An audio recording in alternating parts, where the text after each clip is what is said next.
Corona संकट की आड़ में चालबाज चीन ने भारत की पीठ में खंजर घोंपने की नापाक कोशिश तो की, लेकिन अब उसे भारतीय फौज का खौफ सता रहा है।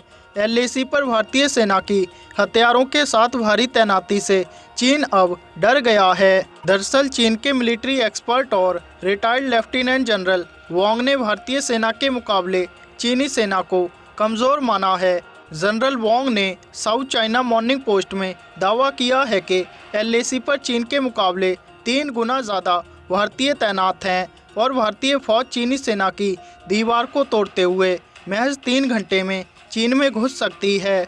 अब ऐसे में माना जाए तो चीन के ही जनरल ने जिनपिंग को आईना दिखा दिया है और बता दिया है कि जंग में प्रोपेगेंडा वीडियो नहीं बल्कि हिम्मत और देशभक्ति का जुनून काम आता है और इस मामले में चीन भारत के सामने कहीं नहीं ठहरता।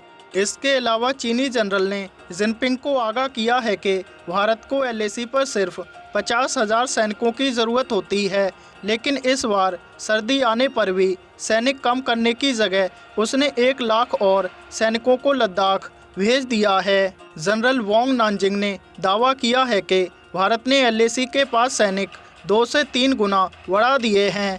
इनमें से ज़्यादातर सैनिक चीनी क्षेत्र से महज 50 किलोमीटर दूर खड़े हैं और कुछ ही घंटों में चीन के अंदर आ सकते हैं। इसके अलावा जिनपिंग के जनरल इसलिए भी डरे हुए हैं क्योंकि लद्दाख में सर्दियां शुरू होने से पहले ही वहां तैनात चीनी सैनिकों को अस्पताल ले जाने की ज़रूरत पड़ चुकी है, जबकि भारतीय सेना को सियाचिन जैसी ऊंचाई पर सैन्य ऑपरेशन का अनुभव है।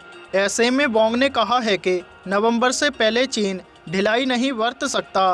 वांग ने ये चेतावनी ऐसे वक्त में जारी की है जब दोनों देशों के बीच छठे दौर की सैन्य कमांडर स्तर की बातचीत 2 दिन पहले ही हुई है और दोनों ही देशों ने बैठक में कायम की सहमति को लागू करने, ज़मीन पर संपर्क सुधारने, गलतफहमी खत्म करने और ज़्यादा सैनिक फ्रंट लाइन पर नहीं भेजने पर सहमति जताई। साथ ही दोनों ही देशों ने ऐसे किसी एक पक्षीय बदलाव से बचने की ज़रूरत भी बताई है जिससे हालात और बिगड़ जाएं।